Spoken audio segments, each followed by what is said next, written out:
toutes et à tous, je propose qu'on démarre d'ores et déjà ce nouveau live. Donc, ce nouveau live sur le thème du Figital, solution ou dédale. Donc, je suis moi Stéphanie Hervier, je suis une des fondatrices et la directrice générale de Medavise. Et ce thème nous était cher aujourd'hui, puisqu'on est chaque jour désormais face à ce sujet de l'apport du digital dans un parcours de soins physique. Peut-être plus concrètement, en fait, comment est-ce que ça nous est venu? C'est qu'aujourd'hui, on va, à chaque étape en fait, du parcours de soins d'un patient, on va être amené à pouvoir lui proposer des solutions digitales. Par exemple, on équipe des services d'urgence dans certains hôpitaux qui proposent des téléconsultations déportées pour les patients qui ne présentent pas d'urgence vitale. Un autre exemple, c'est qu'on équipe des médecins qui font des téléconsultations avec leurs patients dans le cadre du parcours de soins. Et puis, plus en aval, on va aussi équiper les praticiens avec des solutions leur permettant de sécuriser leurs échanges et de se coordonner. Des solutions de téléexpertise pour échanger sur le cas d'un patient, des solutions de messagerie sécurisée pour se coordonner en équipe de soins autour d'un patient. Et finalement, le digital, il intervient aussi à ce stade du parcours de soins du patient. Dans tous les cas, on est vraiment, nous, dédiés aux échanges des professionnels de santé. On est à la main des professionnels de santé et on souhaitait vraiment aujourd'hui donner la parole à certains d'entre eux pour qu'ils partagent leur expérience sur le sujet. Denise, je vous laisse la main. Donc, je suis Denise Silbert, animatrice de cette session que je pense va être absolument passionnante. Donc, rappelons pour 2 secondes la définition de Figital lorsque nous sommes dans un cadre médical. Certes, c'est la contraction du terme physique et digital, mais cela peut être un moment digital dans un parcours physique ou l'inverse. Et ce que nous voulons voir aujourd'hui, si le terme Figital peut être utilisé pour réinventer de façon positive toute la relation professionnelle et patient, ou si au contraire, c'est quelque chose qui a tellement de limites que ça doit être déployé dans une minorité de situations. Alors, pour ce faire, je suis vraiment ravie de vous présenter deux hommes médecins proches du terrain ou sur le terrain qui sont par ordre alphabétique, d'une part le docteur François Demesmé, qui travaille pour le groupe Ramsay Santé, où il a la responsabilité de l'innovation médicale et de l'expérience patient. Et nous avons avec nous le docteur Frédéric Lesachet, qui est un anesthésiste réanimateur dans la clinique Sport et Arthrose, la clinique Drouot, qui se situe à Paris.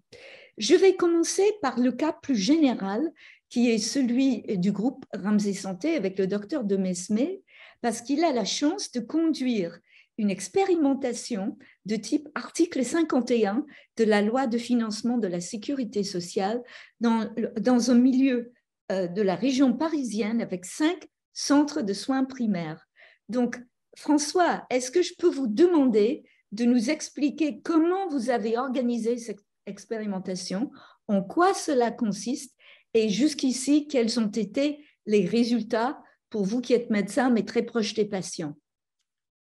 Déjà, merci de m'avoir invité. C'est un sujet qui est très intéressant. Et je suis un des fervents promoteurs du digital et du figital au sein de l'entreprise. Donc, encore une fois, merci de me donner l'occasion de m'exprimer.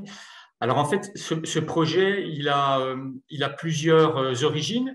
La première, c'est que une des spécificités du groupe Ramsay Santé, c'est qu'on a une activité qui est très importante dans les pays scandinaves et ces pays sont souvent en avance de phase par rapport à nous, notamment dans l'implémentation du digital.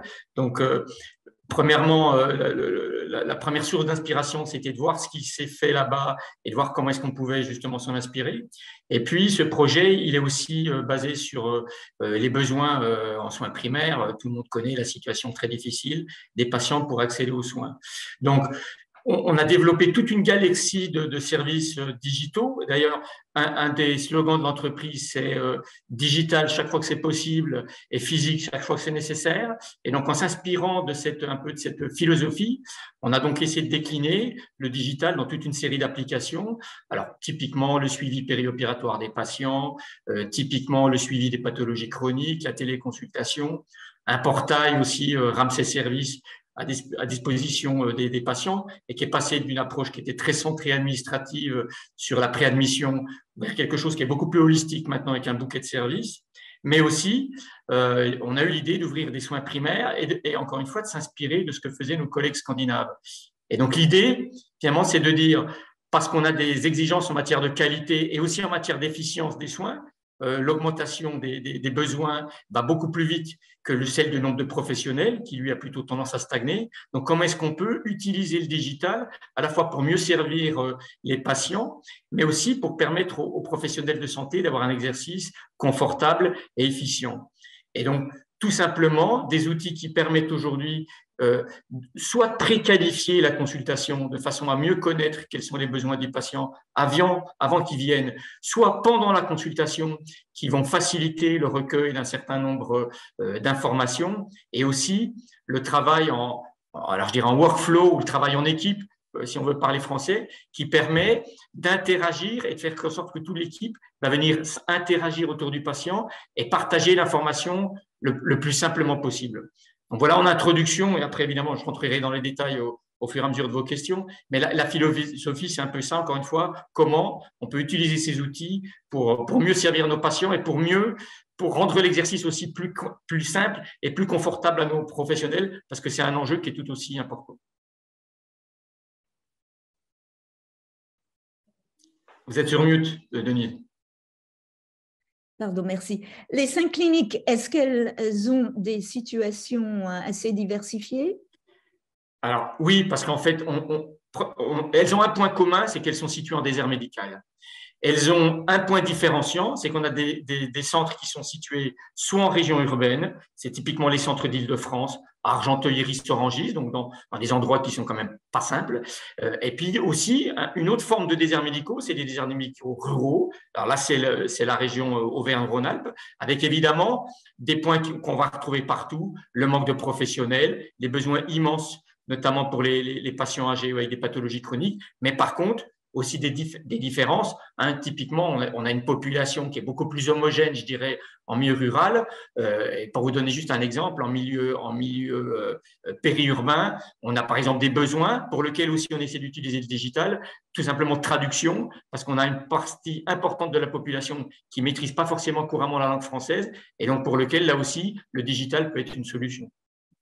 Oui, et donc, comment est-ce que vous arrivez à avoir un avis général par des statistiques ou autres, plutôt que vous descendez un jour et vous avez vu que ça marche et un autre jour, ça ne marche pas? Alors, il y a deux façons de résoudre ça par rapport aux statistiques. Il y a l'ambition finale.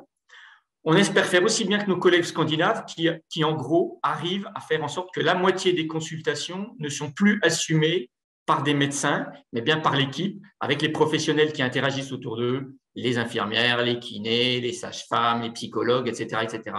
Donc, ce modèle, il fonctionne maintenant en Suède depuis plus de 10 ans. Et encore une fois, ils ont bien utilisé et exploité le digital, ce qui permet que, par exemple, en plus des consultations physiques qui resteront toujours nécessaires, pour moi, ça ne sera jamais l'un ou l'autre, mais ça sera bien la combinaison intelligente des deux, eh bien, ils peuvent proposer des consultations par chat, par mail, par visio, par téléconsultation.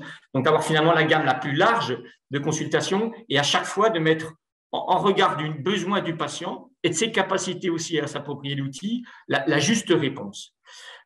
Donc ça, c'est la vision. Maintenant, il y a un principe de réalité qui fait que, comme je l'expliquais tout à l'heure, notre cœur de clientèle, quelque part, qui est la patientèle plutôt âgée, avec des pathologies chroniques, elle n'est pas digital native, en bon français. Donc, il y a tout un travail à faire d'appropriation, d'évangélisation, d'expliquer aussi pourquoi est-ce que certaines choses peuvent se faire à distance de façon tout à fait sécurisée, avec le même niveau de qualité et de confort.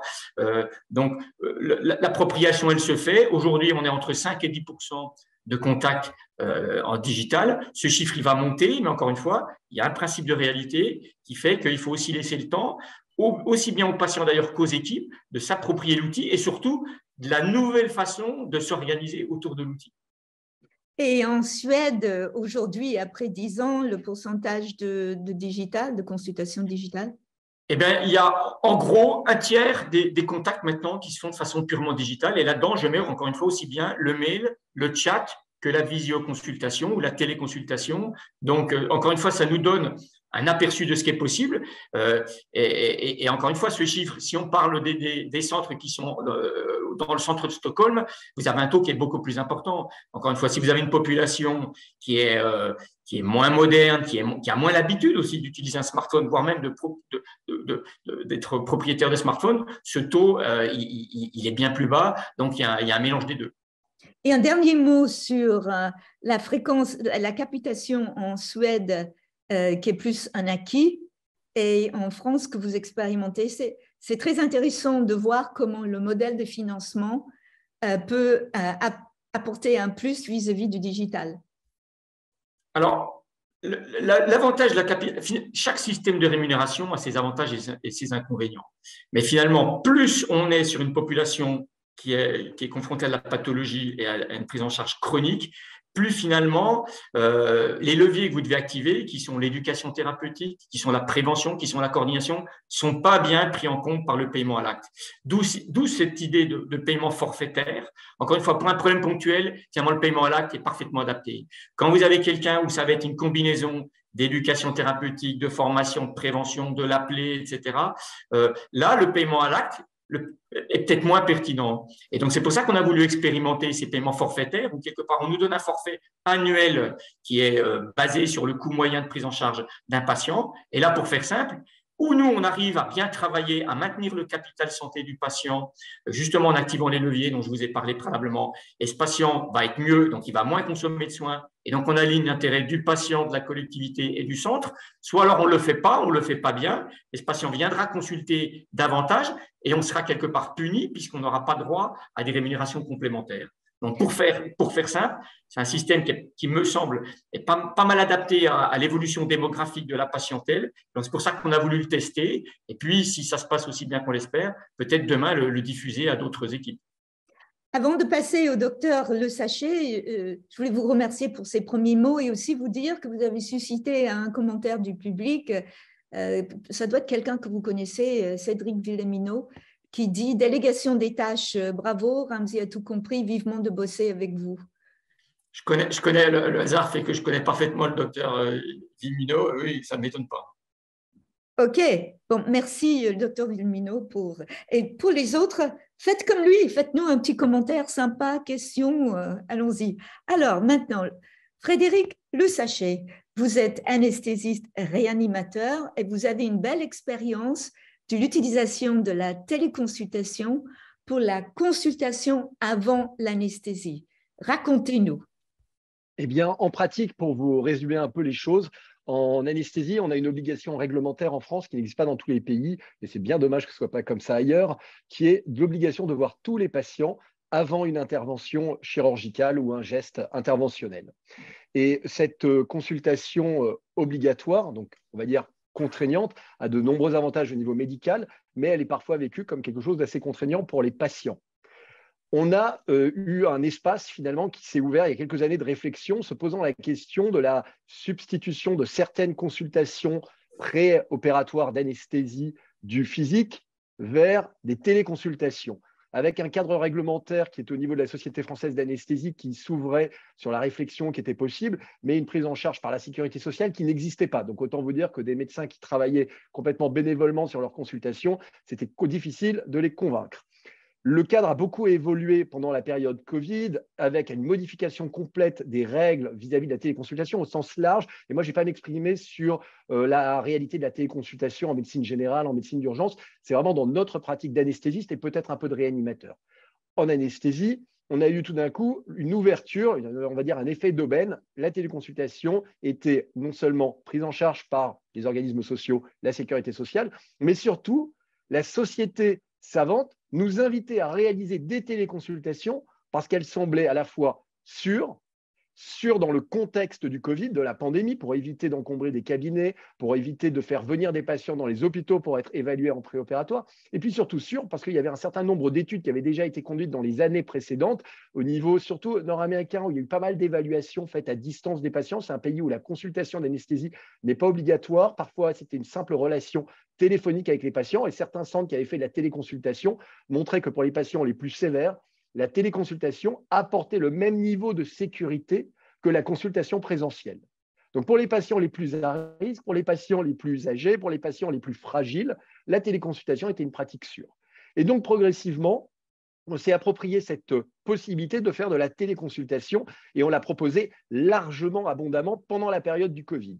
Et puis, malheureusement, les révolutions ne perdurent pas toujours. Le Covid a disparu sur une première, deuxième vague avant de revenir à de nombreuses reprises. Puis les centres ont diminué l'accès à la téléconsultation, trouvant que parfois, elle était difficile à mettre en œuvre, difficile de trouver un partenaire de téléconsultation qui soit simple, d'inviter facilement les patients.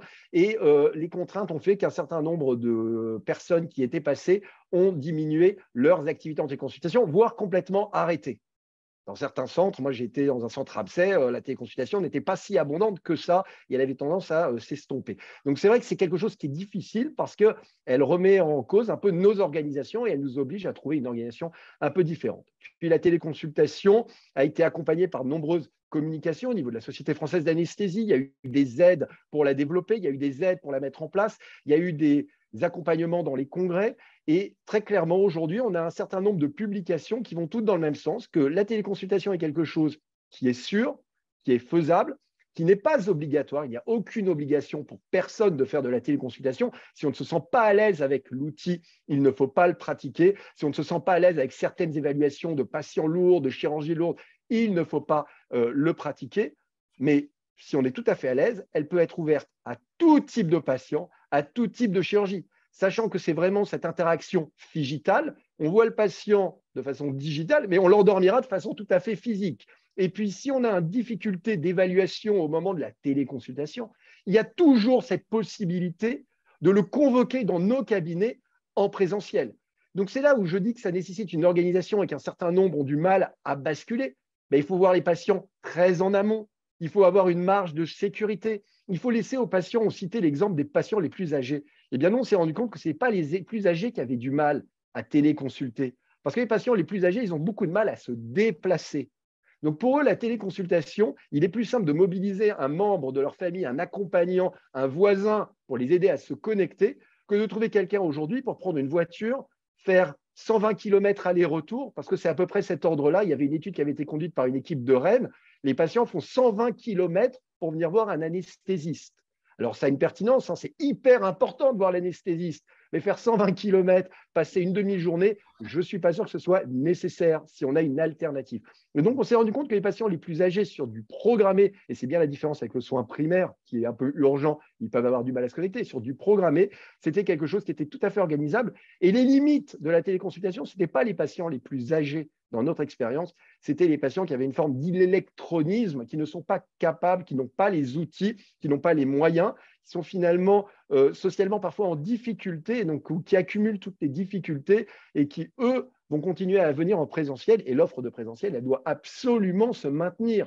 Il est hors de question d'imaginer que la téléconsultation, et là je rejoins parfaitement mon confrère, remplace le présentiel intégralement. Ce n'est pas possible. Et puis, il y a un certain nombre de situations où on a entendu des difficultés d'évaluation en médecine, d'évaluation de patients à distance. C'est compliqué de définir, je pense, certaines pathologies aiguës. Donc, il y a besoin de cette interaction, il y a besoin de connaître les patients. En anesthésie, on repose beaucoup sur l'interrogatoire, sur des questionnaires, sur des évaluations. Et puis, pour un certain nombre de patients, on a des règles qui nous demandent d'avoir des avis auprès de confrères, de cardiologues par exemple, de pneumologues, pour avoir des avis complémentaires. Et donc, on va avoir un certain nombre de données de l'examen clinique qui va être apporté par des collègues qui auront vu le patient de façon physique.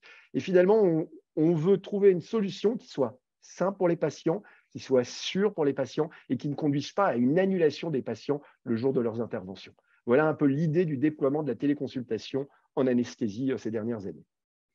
Alors, merci beaucoup. Et il y a l'avantage aussi de la coordination que je mentionnais. Est-ce que vous arrivez à avoir des réponses positives, du feedback des patients qui disent qu'ils sont ravis d'avoir pu rencontrer la même personne ou peut-être qu'ils ne se rendent pas compte que ça aurait pu être autrement?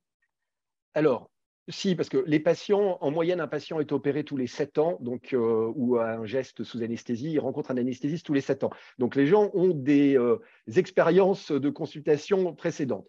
Alors, certains nous disent, c'est amusant, en téléconsultation, on voit bien que vous faites la même chose qu'en présentiel. Donc, ça, c'est déjà rassurant. Puis, il y en a qui nous disent, finalement, en téléconsultation, vous prenez plus de temps que ce qu'on a été vu la dernière fois dans un centre. Donc, parce que finalement, on a défini des créneaux qui sont les mêmes à peu près pour tout le monde et que même si le dossier est simple, il y a toujours des explications à donner sur le parcours du patient. Aujourd'hui, on est dans un esprit que nous, on a appelé les anesthésistes, réanimateurs, chirurgiens, tout ce que vous voulez, la RAC, la réhabilitation améliorée en chirurgie. Et la téléconsultation fait partie de cette optimisation. Donc, on a besoin de parler aux patients, de leur expliquer des choses sur des éléments de parcours qu'ils vont rencontrer lorsqu'ils viendront en physique dans nos structures de soins. Donc, il y a vraiment toute cette interaction. Donc, on prend le temps de parler aux patients. Ce n'est pas quelque chose qui est bâclé. Et puis, ces téléconsultations, elles sont très pertinentes parce qu'elles nous ont obligés à formaliser notre envoi de documents. C'est fini la parlotte du médecin qui vous raconte vous allez avoir l'anesthésie générale, vous allez voir ainsi monsieur X, monsieur Y. Non, non, non, non. On formalise les choses, on envoie des documents écrits. Donc, ça nous a obligés à créer des documents de synthèse qui reprennent les consignes, par exemple, le jeûne préopératoire, qui permettent de formaliser est-ce que le patient va revoir le même médecin ou pas. Est-ce qu'il y a des médicaments arrêtés? Tout ça, on s'est mis à le mettre vraiment par écrit. Alors, on pouvait le faire à l'époque du cabinet et de la consultation physique, mais c'est vrai que souvent, on ne le faisait pas. Le patient notait sur une fiche et on s'assurait de voir qu'il avait bien noté nos consignes.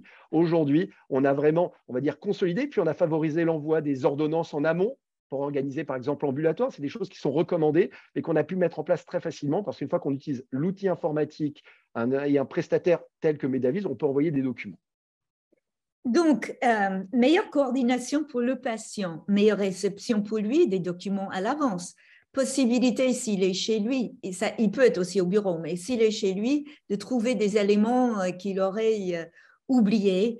Pas de frais d'ambulance pour ce déplacement. Donc, beaucoup d'avantages, n'est-ce pas, Frédéric?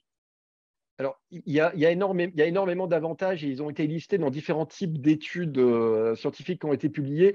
Il y a l'avantage déplacement. Ça, c'est un avantage qui est majeur. On est à l'époque, on essaye tous de faire attention à notre impact par nos pratiques. La première façon d'avoir un impact positif, c'est de modifier nos pratiques professionnelles.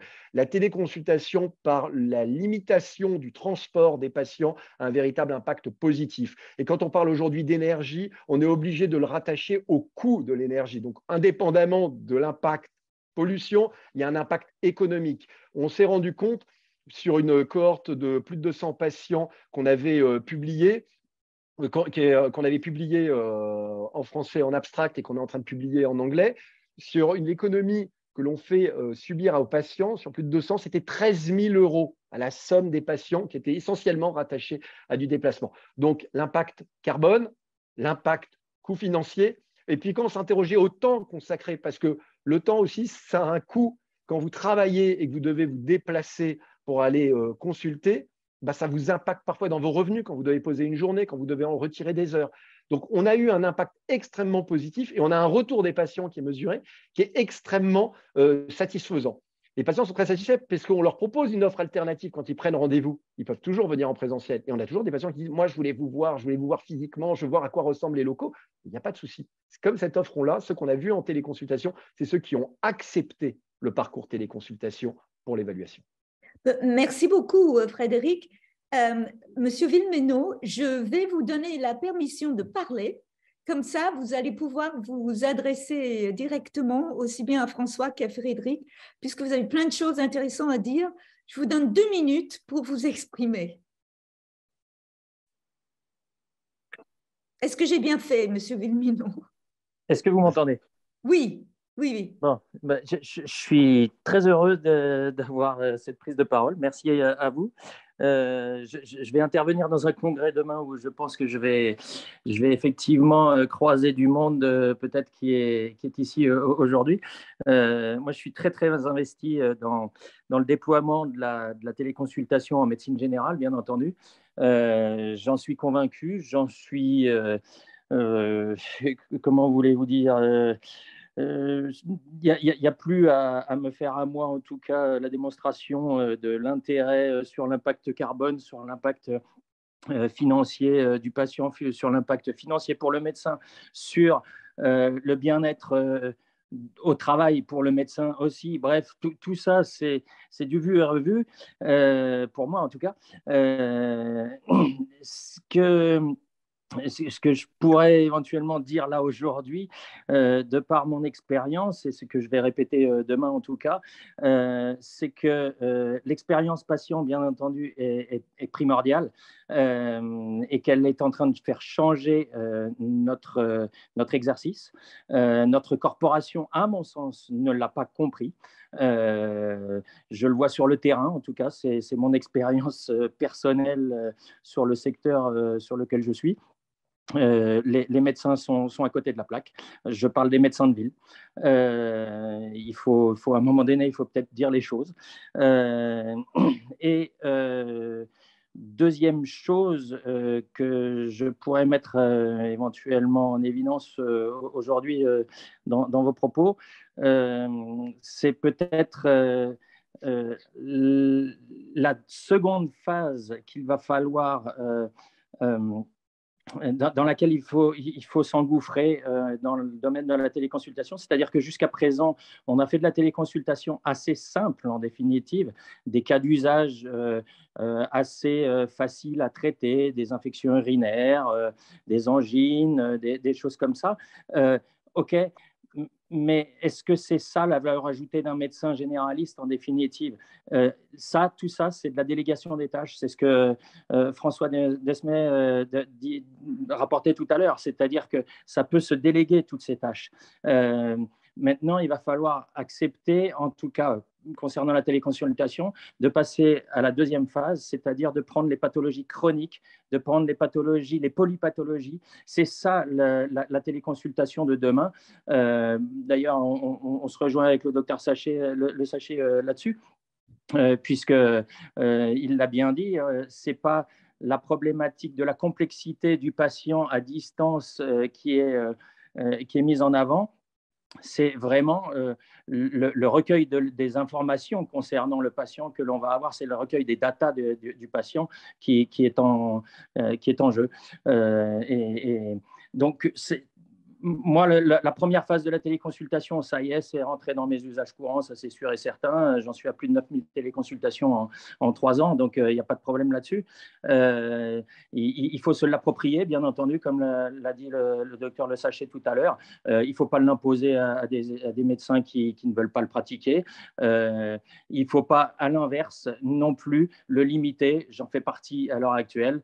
Je ne vais pas m'étendre là-dessus, mais je suis interdit de pouvoir téléconsulter par ma caisse de rattachement. Voilà. On est dans du délai.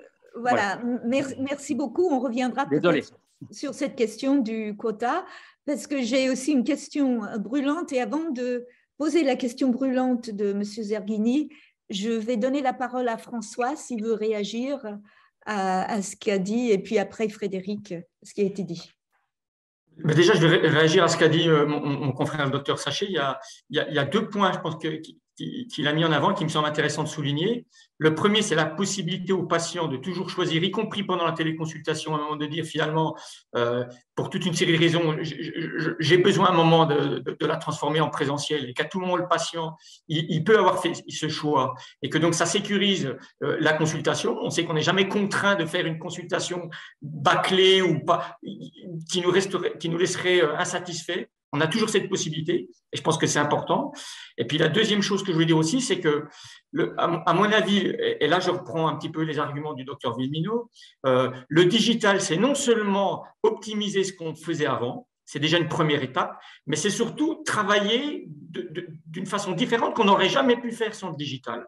Et typiquement, je crois que pour ce qui est de la pathologie chronique, on a vraiment un monde à réinventer, voilà, pour travailler, pour transformer le généraliste qui très longtemps est l'homme orchestre, pour en faire un chef d'orchestre, pour travailler avec une équipe autour de lui, pour avoir des workflows, des échanges d'informations qui incluent d'ailleurs le patient. Le patient va être de plus en plus actif, en tout cas pour les patients qui ont la capacité de le faire. Et donc voilà, c'est une opportunité pour nous, professionnels de santé, à repartir d'une feuille blanche en disant on a toujours fait comme ça, mais finalement, est-ce qu'il n'y a pas des façons plus intelligentes, plus adaptées, avec davantage de qualité de travailler? Donc c'est aussi ça qui, à mon avis, est passionnant à travers l'appropriation du digital.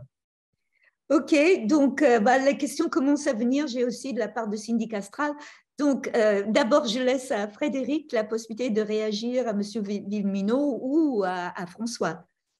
Non, je crois qu'on est tous en ligne. Hein. Globalement, c'est un outil qu'on doit s'approprier, qui est médicalement pertinent. Moi, je n'ai pas la capacité de juger quelles sont les consultations en dehors de mon domaine qui relèvent de la téléconsultation. Mais ce qui est sûr, c'est qu'en regardant dans mon domaine d'expertise, la téléconsultation, elle s'applique à un pourcentage extrêmement élevé de patients. Et quand on voit qu'il y a certains qui pratiquaient déjà ces évaluations à distance qui étaient hors champ réglementaire avec des mises à jour par téléphone, des choses comme ça, la téléconsultation avec, moi clairement ce qui est recommandé aujourd'hui, c'est la vidéoconsultation d'anesthésie, c'est de voir le patient, pouvoir lui faire ouvrir la bouche parce que c'est des critères que nous on évalue pour les difficultés d'intubation et ça a été montré que c'est pertinent.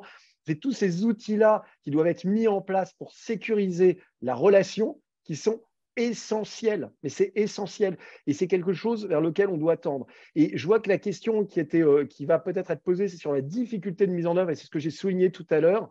C'est clairement, il y a un moment où il faut une aide à la bascule vers la téléconsultation parce que ça chamboule un peu les organisations.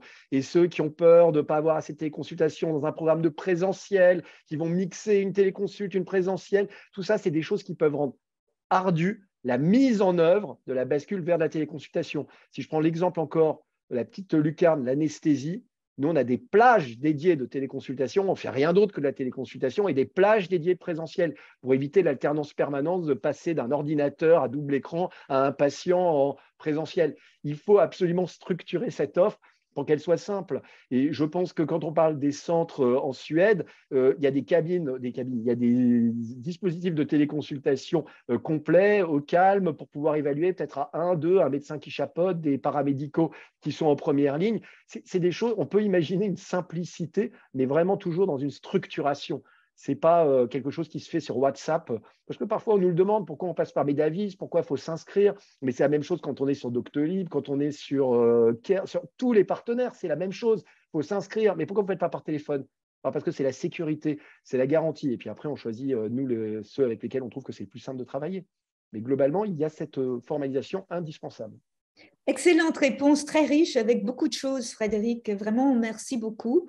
Et en fait, nous avons un petit peu été limitatifs jusqu'ici. Au lieu de penser à tout le déploiement de l'e-santé, nous n'arrêtons pas de parler de la téléconsultation. Alors certes, ce n'est pas qu'ici, c'est partout. Quand on dit e-santé, beaucoup de gens font tout de suite une double passage à e-santé, c'est la télémédecine et c'est la téléconsultation. Donc, en oubliant plein d'autres choses. Et nous avons donc une question de Mohamed Amin Zerghini qui voudrait que nous parlions de la surveillance à distance, le remote patient monitoring. Alors, François, peut-être à vous de commenter cela d'abord.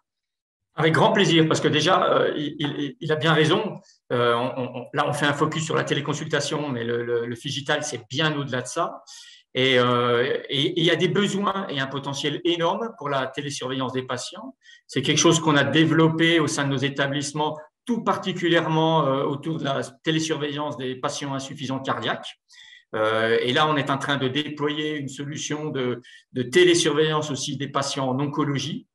Alors, ce qui est passionnant, c'est que premièrement, le champ de la science est en train de grandir très vite et on voit que l'amélioration du service rendu, aussi bien du côté de la qualité du patient qu'aussi qu'en matière de réduction des complications et de faciliter la vie du patient, parce que même quand on a le cancer ou une insuffisance cardiaque, la vie continue. Et donc, c'est aux soins quelque part à s'adapter à la vie et non pas à la vie à s'adapter aux soins. Donc, pour le patient, c'est bien mieux. Et quelque part, c'est souvent les professionnels, parce que voilà, on a un petit peu peur au début. Ben, le patient insuffisant cardiaque, on va peut-être le voir un peu moins souvent, etc. Mais d'un autre côté, entre voir un patient tous les trimestres ou tous les semestres en consultation et avoir la possibilité d'avoir des données qui reviennent automatiquement et d'avoir un espèce de tableau de bord qui permet de savoir, voilà, ces patients vont bien, ils peuvent parfaitement attendre la prochaine consultation. Par contre, voilà les 2 ou 3 patients qu'il faut rappeler parce que là, il y a des signes un peu de prise de poids ou qui sont un petit peu inquiets. Donc, ça, c'est formidable. Par contre, il faut maintenant qu'on anticipe le coup d'après c'est-à-dire quand beaucoup de patients sont suivis pour beaucoup de pathologies chroniques, là, le champ cognitif des professionnels va être abreuvé d'informations qui viennent de partout. Donc, il faut d'ores et déjà qu'on travaille sur des systèmes intelligents qui vont aider quelque part à prioriser ces alertes et encore une fois pour exploiter au mieux la ressource rare qui est devenue le temps médical ou le temps paramédical. Mais pour moi, il n'y a pas de débat. Le potentiel est le même et encore une fois, l'amélioration du service rendu est considérable, ce qui, une fois de plus, permet d'aligner bien l'intérêt du patient, de la collectivité, parce que le coût de ces prises en charge est quand même élevé, et puis des professionnels. Il faut aussi rendre l'exercice confortable pour que nos professionnels aient envie de rester dans les métiers du soin. Tel que je le vois, l'objet connecté apporte un vrai plus parce que c'est à n'importe quel moment, alors que les rendez-vous sont un moment figé. Mais est-ce que l'information que vous recevez de la part des patients, c'est plutôt un avis coché dans un questionnaire ou aussi des données automatisées? Eh ben, je dirais là aussi, c'est à nous de nous adapter aux patients. Il y a des patients qui sont capables de paramétrer leur balance en Bluetooth qui va automatiquement aller implémenter, etc. Enfin, voilà, tant mieux. Hein. Et puis, il y a des patients, ben, ils vont le faire à l'ancienne, ils vont taper, ils vont monter sur leur balance, ils vont taper, etc. Et je dirais, c'est pas bien grave. Ce qui, par contre, une nécessité absolue, c'est de nous adapter aux patients, à ses capacités. On a dit tout à l'heure, il y a de l'électronisme. Tout le monde n'a pas un smartphone, tout le monde n'est pas à l'aise avec ça. Donc, c'est à nous de trouver la solution qui, à chaque fois, va rendre le patient confortable et va faire aussi en sorte que tout ça va fonctionner de façon efficace. La métaphore que j'utilise, c'est souvent quand vous enregistrez votre vol, eh ben, il y a les frequent flyers pour leur application. Il y a ceux qui voyagent un peu plus souvent, qui ont pré-imprimé leur ticket. Et puis, il y a les gens, 85 ans, qui voyagent peut-être une fois tous les 3-4 ans. Eux, ils sont tout contents d'avoir un guichet qui les prend par la main. Et ben voilà. Et bien à nous d'avoir le même système, on s'adapte aux besoins et aux capacités qui varient d'un patient à l'autre, évidemment. Alors, est-ce que Frédéric, vous avez quelque chose d'équivalent pour une téléconsultation ponctuelle? On ne va pas mettre en place un objet connecté, mais peut-être que vous avez une expérience. Alors, je suis tout à fait d'accord pour la téléconsultation, c'est un autre enjeu. La téléconsultation, c'est une consultation médicale à distance, c'est la seule différence. Quand on parle des parcours, des patients et de l'accompagnement, on se rend compte aujourd'hui qu'il y a un pan, nous, de notre activité en post-opératoire, où on essaye de faire sortir les patients le jour même d'une intervention, parce que ça a été montré comme bénéfique. Mais quand on fait partir quelqu'un le jour même dans un système à la française, c'est-à-dire qu'au bout de 12 heures, le patient est sorti dans le système américain, il reste parfois une nuit et il sort que le lendemain. Nous, il sort directement. Il a besoin d'être relié, d'avoir un suivi. Et donc, il y a beaucoup d'applications qui sont mises sur le pair opératoire pour accompagner les patients au retour. Mais il y a la même chose en médecine. Un patient qui restera moins longtemps pour un bilan de décompensation cardiaque, le fait qu'il y ait une application qui puisse le suivre et alerter avec connexion, avec parfois de l'intelligence artificielle, qui soit capable d'identifier les patients à risque et de faire rappeler le centre. Nous, on a la même chose. Et aujourd'hui, ces applications, elles ne nous donnent même pas l'alerte pour l'instant pour le patient, parce qu'on sait qu'il y a des patients, par exemple, qui ont mal à la maison. Mais quand on leur donne des applications et qu'on les suit, qu'on analyse les résultats de ces applications, ce qu'elles nous montrent, c'est qu'on fait plutôt pas bien. Qu'aujourd'hui, dans le système comme on a en France, avec une évaluation le lendemain, tout le monde va bien. Et que si on suit les patients pendant 10-15 jours avec des applications, on se rend compte que les niveaux de douleur, ils sont bien plus élevés que ce qu'on attend. Et donc, ces outils, pour l'instant, qui sont encore peu déployés, ils vont nous permettre de modifier peut-être le cadre, d'imposer pour certains patients des rappels plus tardifs pour pouvoir rattraper des situations difficiles ou proposer des parcours différents. Et finalement, cette interaction, c'est vraiment du digital, c'est avec un parcours qu'elle vient. Ce n'est pas qu'avec un patient. Et un patient, quand il vient pour une chirurgie, il a un nombre d'acteurs faramineux à rencontrer. Il rencontre certes le chirurgien en premier et peut-être le chirurgien en dernier si ça se passe bien. Si ça se passe mal, il y aura d'autres intervenants derrière. Mais globalement, entre ces deux rendez-vous, il va y avoir un acte opératoire, l'anesthésiste, le kiné, des infirmières d'éducation et de coordination. Il va y avoir un autre infirmier en ville. Et il va peut-être falloir créer une sorte de lien qui peut être sous le format d'applications, des applications qui envoient de l'information initialement et le patient est passif, puis des applications qui recueillent du ressenti patient, qui vont permettre ensuite de modifier pour lui son parcours ou pour les autres. Actuellement, on est dans une phase où on est surtout en train de modifier le parcours pour les autres. On tire de l'expérience des données qu'on est en train d'acquérir sur ces applications pour s'intéresser à des sous-groupes de patients à l'avenir et essayer de proposer des prises en charge plus adaptées. Donc oui, ces outils connectés, ces applications, il y a plein de choses qui commencent à se développer. C'est clairement le développement des prochaines années. Là, je peux que rejoindre. Avant de donner la parole à Madame Castral pour qu'elle s'exprime plus, soit sur la question qu'elle avait posée, soit sur autre chose, François. Non, mais le docteur Le Sachet vient d'aborder un champ qui est passionnant et qui est majeur, qui est celui du recueil des résultats cliniques. Pour toute une série de raisons, en France, on a un petit peu moins cette culture du recueil et de l'évaluation, encore une fois, quand on se compare avec, par exemple, l'Australie ou la Suède. Et ce qu'il faut, c'est que justement, c'est qu'on utilise les outils du digital, parce que si on est à l'ancienne, au téléphone et au crayon papier, on va s'épuiser, on n'aura pas les ressources, pas le temps. La beauté de tous les outils digitaux, c'est qu'on peut, après chaque consultation, après chaque intervention, après chaque télésuivi, recueillir des données de satisfaction du patient, recueillir des données d'efficacité clinique, des scores fonctionnels, et que ça va aussi nous permettre d'être beaucoup plus pertinents, parce que entre ce qu'on imagine du retour à domicile d'un patient et la vraie vie, il y a parfois des écarts, et en documentant et en objectivant ça, encore une fois, à coût quasi marginal, parce qu'une fois que l'application est là, le patient peut très bien remplir un questionnaire à J2, à J7, voire même dans la durée, pour des scores fonctionnels. Est-ce que votre vie elle a été transformée 6 mois, 12 mois après une prothèse de hanche? Donc voilà. Et donc ça va nous permettre tous d'améliorer nos pratiques et encore une fois, d'améliorer le service qu'on rend à nos patients. Voilà, et je peux vous dire que le docteur Villeminot continue de boire les paroles de nos intervenants. Il est à fond et nous rappelle, si besoin est, que l'intelligence artificielle, ça digère les données et ça crache des choses intéressantes. Alors, Madame Castral, si vous voulez parler, nous faire part de vos difficultés techniques ou autres, nous vous écoutons. Oui, bonjour, donc merci de me donner la parole. Donc, moi, je suis convaincue de l'utilisation des solutions digitales dans notre pratique. Maintenant, pour l'utiliser depuis maintenant plusieurs années et avoir donné un coup de boost avec le Covid, moi, je suis néphrologue donc dans la maladie rénale chronique, le suivi chronique de patients, tout âge et notamment des patients très âgés. On avait tendance à dire que les patients âgés avaient des difficultés avec la technologie, ce qui est complètement faux, puisque j'ai quelquefois moins de difficultés avec mes patients âgés qu'avec les plus jeunes.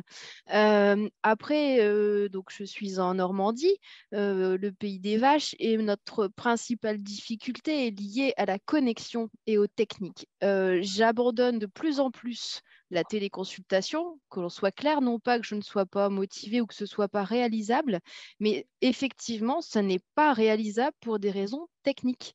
C'est-à-dire qu'il y a énormément de trous de réseau et je dirais que sur une téléconsultation d'une après-midi, je vois 5 fois moins de patients que sur une consultation normale. Et pour la plupart du temps, ça se termine en appel téléphonique.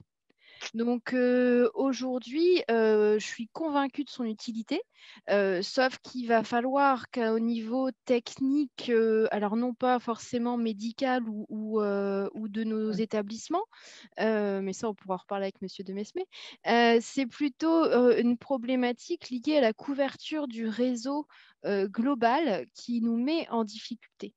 Donc ça, c'est sur le côté difficulté. Et après, un autre point qui, je pense, important et qui a du mal de notre côté, du moins chez nous, à se développer, c'est la télé-expertise. Parce que oui, les systèmes connectés, on a des machines de dialyse avec les patients qui sont pour certaines connectées. La problématique dans ce terrain-là, parce que je teste un petit peu tout, donc c'est d'avoir des logiciels interconnectés parce qu'on multiplie les sites de connexion. Et puis la téléexpertise qui, je pense, est très importante et dans notre pratique, nous, de patients chroniques, pourrait faciliter l'accès des patients et l'accès des praticiens parce qu'il y a, du moins dans ma spécialité, beaucoup de choses qu'on pourrait traiter entre praticiens sans forcément avoir le patient face à nous. Voilà ce que je voulais signaler. Donc, Frédéric avait tout de suite des idées qu'il voulait exprimer. Allez-y.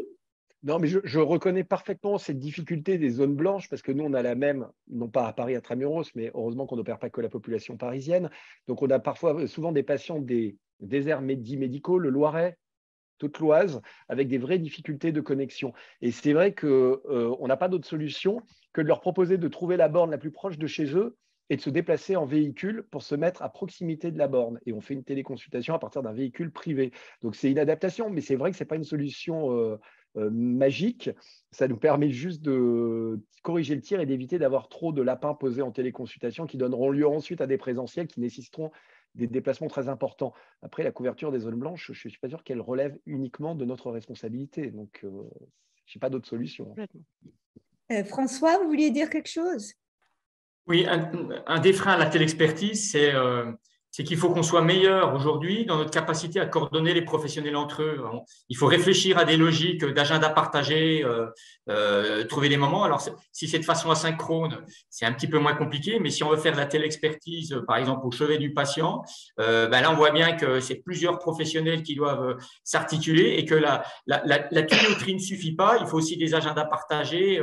Donc, il y a de toute évidence des améliorations à faire sur le système, parce qu'encore une fois, tout ce qui permettra de faciliter la vie du patient et de faire venir l'expertise à lui au lieu de le faire déplacer, oui, il faut qu'on arrive à mettre ça en place de façon systémique. Mais sachant qu'on a déjà fait des équivalents de télexpertise, quand on demande des avis téléphoniques à nos confrères, qu'on décrit un dossier de patient, qu'on y passe parfois 15-20 minutes, que le dossier est restaffé ailleurs, c'était des choses que nous faisions et sur lesquelles on n'avait finalement pas mis les mots et pas mis de valorisation non plus. Donc, c'est vrai que c'est quelque chose qu'il va falloir absolument développer parce que ce n'est pas rare de demander des avis sur des dossiers complexes qui prennent plus que 30 secondes au téléphone. Ok, alors je pense, docteur Castral, qu'ils ont répondu comme ils peuvent. C'est vrai que ça dépasse les limites du panel présent sans avoir accès au téléopérateur. Donc, oui, je vous remercie. Oui, alors merci beaucoup. Et donc, on va revenir avec une question pour le docteur Demesme. Quand est-ce que l'expérimentation se termine et qu'est-ce qui risque de se passer après? Alors, en fait, elle va se terminer dans 5 ans. Et dans 5 ans, c'est binaire, où on arrive à démontrer quelque part la beauté de l'écosystème organisationnel, puisque, je vais peut-être le préciser, en fait, l'expérimentation, elle va valider 2 choses, en tout cas on l'espère.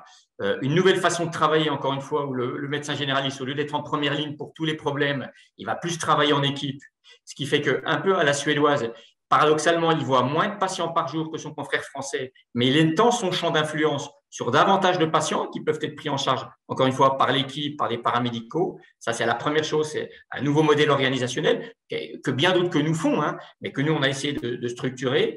Et puis, deuxièmement, ce nouveau modèle de rémunération, puisqu'encore une fois, pour payer cette performance d'équipe et pour payer cette performance qui est dans la durée, puisqu'encore une fois, on est sur des suivis dans la durée longitudinaux de pathologies chroniques, eh bien, on pense que le forfait présente un intérêt. Et qu'encore une fois, comme les Suédois ont progressivement basculé au forfait avec des évaluations assez rigoureuses qui démontrent l'intérêt, parce qu'encore une fois, en déployant des outils de prévention, des outils de l'éducation thérapeutique personnalisée aux patients, bien, on a vu que ça améliorait l'observance notamment, et donc l'évolution des patients. Et donc, au bout de 5 ans, pour faire simple, où on a pu démontrer l'efficacité de ces centres et le paiement au forfait deviendra pérenne, il deviendra même de droit commun, c'est-à-dire d'autres équipes que les nôtres pourront se l'approprier, ou on n'aura pas réussi à démontrer ça, et à ce moment-là, les centres rebasculeront vers le paiement à l'acte.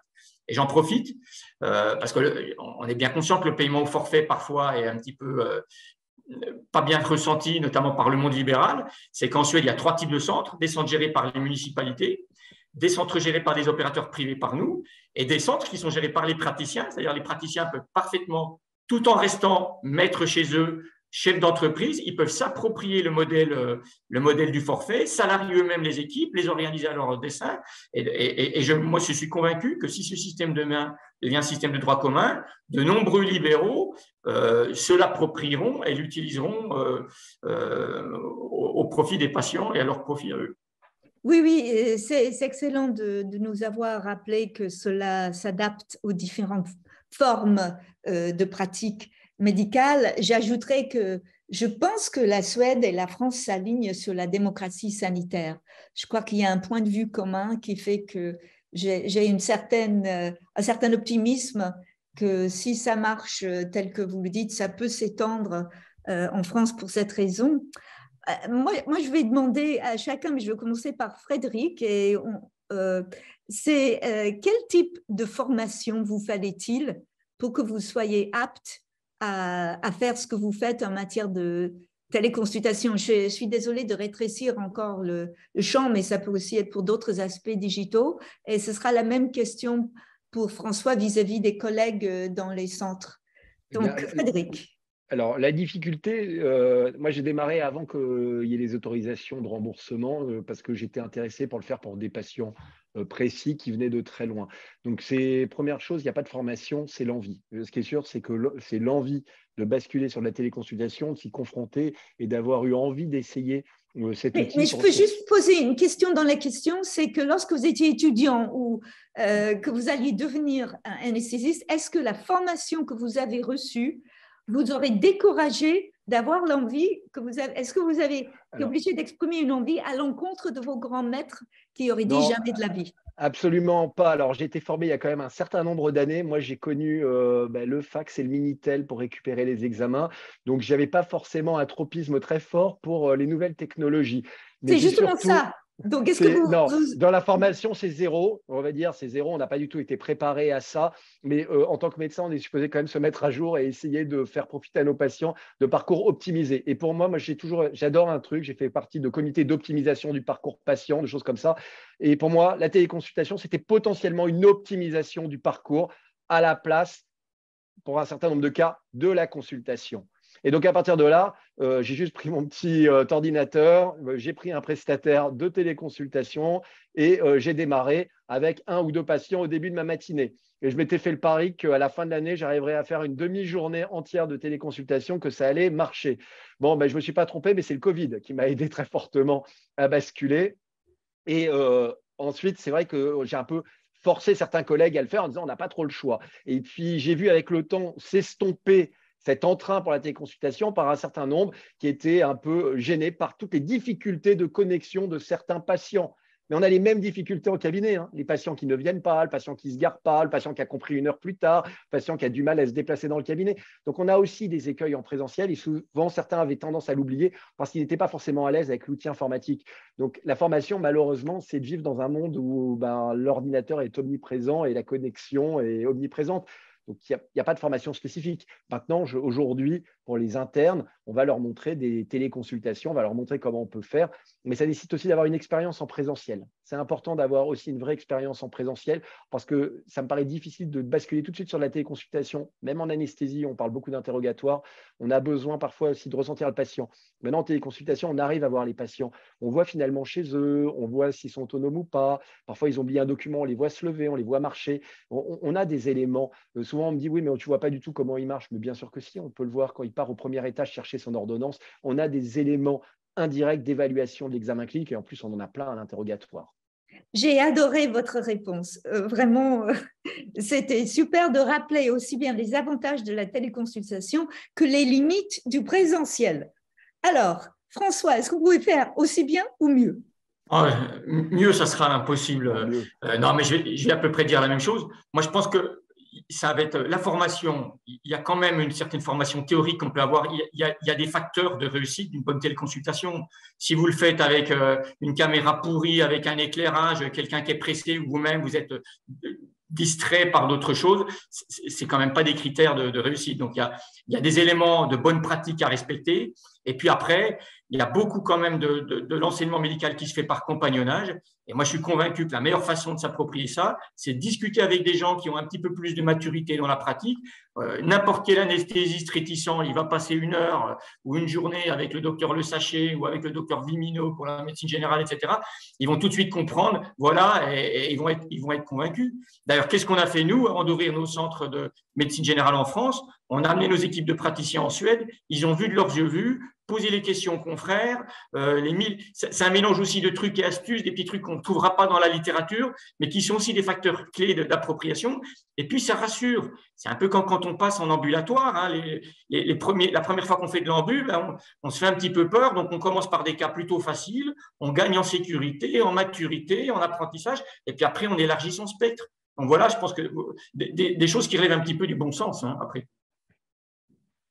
Oui, donc Frédéric, vous avez levé la main. Qu'est-ce que vous souhaitiez ajouter? Non, c'était pour indiquer la Suède, mais c'est Ah, exactement ça. Aujourd'hui, si on veut se développer, il faut favoriser les échanges de pratiques, les stages, la visualisation et la téléconsultation comme une technique d'anesthésie, comme un parcours particulier dans un établissement, nécessite parfois d'aller voir un confrère, une consoeur, juste de voir ses outils, de voir comment ils s'organisent. Moi, j'ai eu des stagiaires qui venaient pour de la technique d'anesthésie que j'ai emmenés parce qu'ils voulaient voir 2-3 téléconsultations et qui ont vu comment on utilisait l'outil, comment on basculait entre le logiciel, le métier et l'envoi de documents, par exemple, et qu'on trouvait que les choses étaient quand même assez simples et qui s'en faisaient une montagne.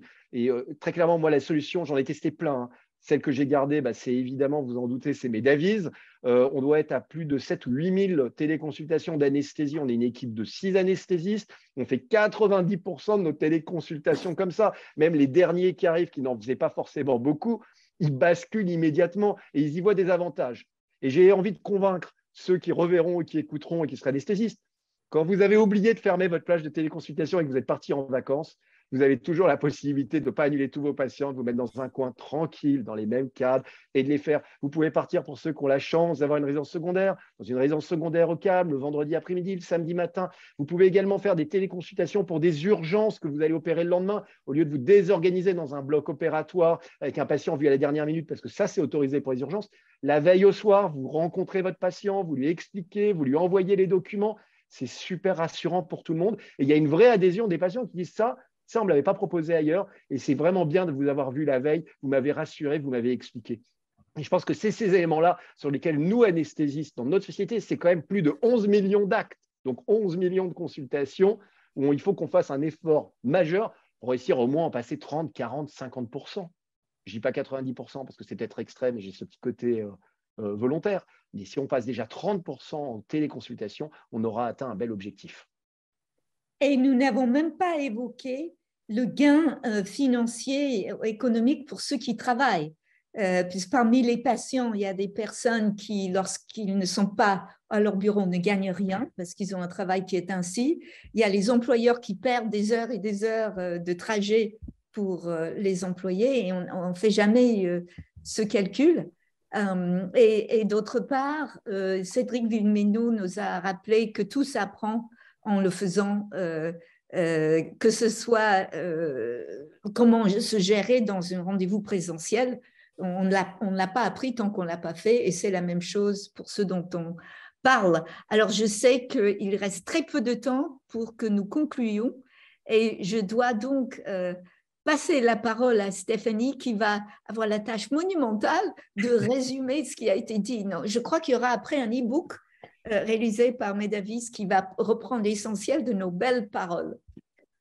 Tout à fait. Merci Denise. Merci à tous pour vos analyses et contributions. Moi, ce que je retiens en fait de notre échange aujourd'hui, c'est d'une part ce qu'on disait dès l'amont, le côté où dans le digital, c'est la définition même du digital, c'est l'importance d'alterner du physique et du digital. Et notamment à la fois pour s'adapter aux patients qu'on a en face de soi, pour s'adapter éventuellement aux contraintes techniques qu'on peut avoir parfois, et puis surtout pour garder l'humain au centre de tout. Ça, je pense, c'est un des points importants de la discussion aujourd'hui. Un autre sujet qui a été effleuré, c'est en sous-jacent, moi j'entendais aussi la question de la formation des professionnels de santé assez pratique. Et c'est vrai que c'est encore assez récent. Nous, on commence à avoir des échanges, notamment avec des unions et syndicats de médecins sur cette question-là. Et comment est-ce qu'on va toucher les médecins à la fois dès leur formation en tant qu'étudiants et puis après, derrière, dans leur formation continue. Au-delà de la formation, il y a aussi le sujet de l'évaluation des impacts. Ça, je pense qu'on en est encore qu'au tout début. Les impacts qui soient sociologiques, économiques, de santé publique, il y a énormément de choses à mesurer dans l'efficacité du digital. Autre point, finalement, qui a été peut-être effleuré un peu rapidement, je pense, c'est le sujet plus global de la coordination entre les praticiens. Nos échanges aujourd'hui se sont très vite centrés sur la téléconsultation. Le digital, c'est plus que ça, en fait. C'est vraiment même toute la coordination entre les praticiens et les outils qui leur permettent de se coordonner et de communiquer entre eux. La télé-expertise, c'est du digital. S'organiser dans une messagerie autour d'un cas patient, c'est du digital. Et donc, tout ça, il faut qu'il y ait des groupes de médecins volontaires qui soient comme ça coordonnés, organisés autour des cas patients. Et finalement, pour conclure tout ça, ce que j'ai envie de dire, moi aussi je suis très optimiste, Denise, c'est que dans le fond, on est vraiment au tout début d'une ère, je pense. Monsieur Zerghini, dans un de ses commentaires, parlait de workforce. Est-ce qu'il faut créer une workforce? J'ai une bonne nouvelle, ça existe déjà. Aujourd'hui, l'écosystème autour de la e-santé, il fourmille en France.